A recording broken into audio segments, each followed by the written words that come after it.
The hospital room had taught me the limits of my body before I was ready to learn them. How far I could twist without the incision pulling. How long I could stand before the floor tilted. How lifting my son was not a simple act of love but a calculation: bend at the knees, breathe out, keep the stitches quiet. When we got home, everything felt louder. The refrigerator hum, the baby's breaths. The phone on the nightstand face up like an eye that never blinked. I sent the text after my husband left for work, after I realized I couldn't get the baby from the bassinet to the changing table without feeling like something inside me was being unzipped. Please, I can't lift him yet. Just need a little help today. I read it twice, trimming anything that sounded like complaint. I added the dash before just, so it looked lighter, smaller. Then I sent it. The reply came fast. We're too busy. Try your neighbor. No emoji. No question mark. Boozy as a closed door.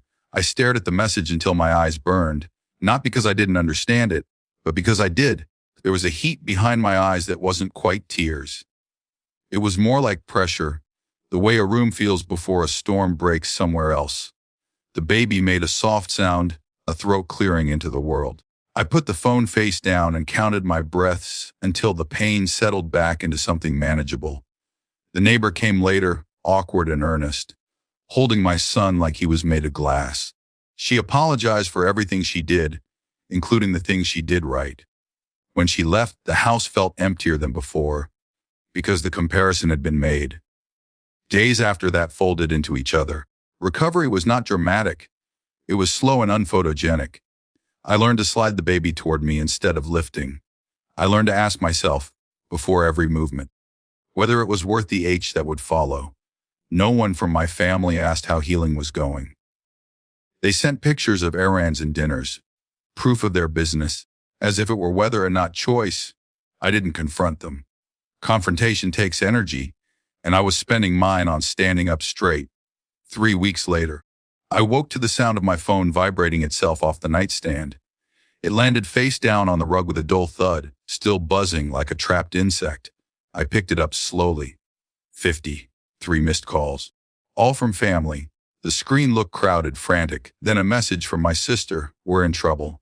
Send Oneers 500, no W, no greeting, no explanation.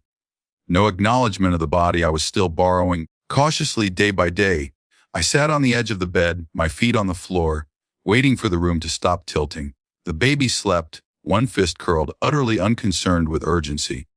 I envied him that. I didn't reply. Not right away. Instead, I noticed how familiar this feeling was. The way need flowed toward me without asking. The way my availability was assumed, like gravity. I remembered other emergencies that had somehow become mine to solve, and how invisible my own limits had been in those moments. A call came in then, different from the others.